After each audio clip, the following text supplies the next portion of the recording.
Assalamualaikum warahmatullahi wabarakatuh. Kita akan melanjutkan pembelajaran aplikasi integral untuk volume benda putar. Volume benda putar ada dua, ada metode cakram dan ada metode cincin. Yang pertama ini adalah metode cakram. Jadi ketika kita punya kurva, ini kurvanya, ini kurva yang pertama. Jadi ketika teman-teman mau menggambarkan ini, gambarkan kurva berdasarkan soal. Ini kurva yang pertama.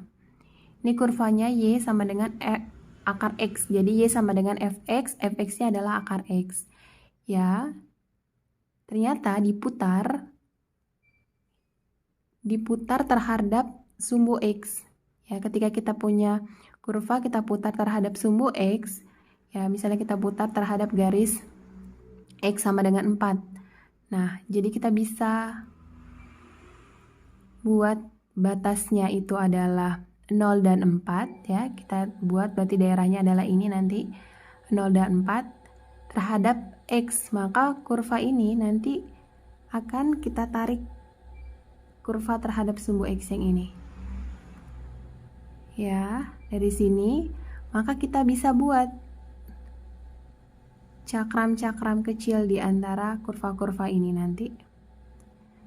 Ya. Nih bisa kita buat seperti ini. Ini cakramnya, dimana jari-jarinya itu adalah akar X. Y sama dengan Fx sama dengan akar X. Ya, jari-jarinya adalah Fx. Nah, ini bentuknya seperti tabung. Maka kita bisa cari dengan mendekati volume tabung. Volume tabung apa? Volume sama dengan VR kuadrat kali T.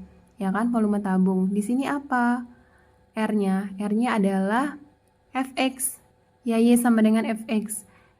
Jadi Fx kuadrat dikali dengan tinggi. Tingginya yang mana? Ini tingginya nih. Tingginya adalah delta X. Maka dikali dengan delta X. Ya. Volumenya, volume benda ini dengan metode cakram ini akan semakin presisi ketika nilainya mendekati tak hingga. Jadi partisi-partisinya semakin kecil-kecil-kecil, maka nilai N-nya sama dengan tak hingga. Untuk itu kita bisa tuliskan bahwa rumus dari mencari volume benda putarnya adalah volume sama dengan integral dari batasnya.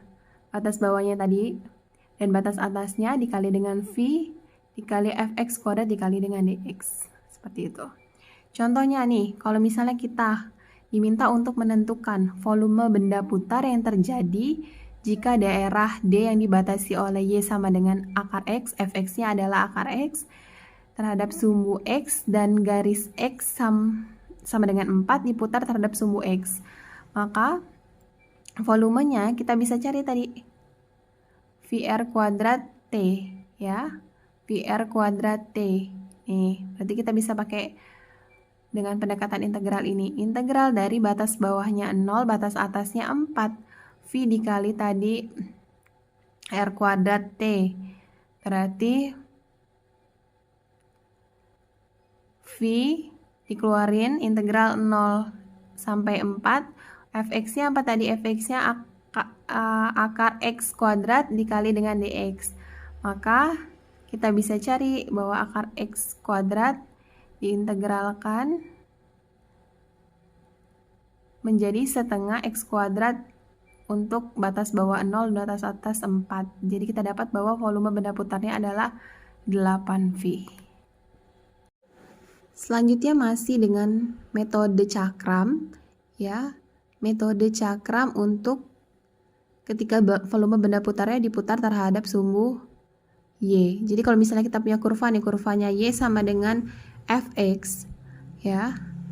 Dengan batas bawahnya A dan batas atasnya B, terus diminta untuk diputar terhadap sumbu Y ya. Maka kita bisa gambarkan seperti ini. Ya, dengan metode cakram berarti nanti partisi-partisi metode cakramnya seperti ini. Ya, di mana R-nya itu adalah GY ya, R-nya ini adalah GY dan nanti di sini tingginya adalah delta Y. Maka tadi kita bisa tulis volumenya mendekati volume tabung, maka VR kuadrat dikali T sama dengan V dikali R-nya tadi apa? GY kuadrat dikali dengan tingginya delta Y. Maka kita bisa tuliskan volume dengan integral bawah, mencari volumenya itu dengan integral batas bawahnya A, batas atasnya B, dikali dengan V, dikali dengan R-nya tadi G kuadrat Y, dikali dengan DY. Seperti itu.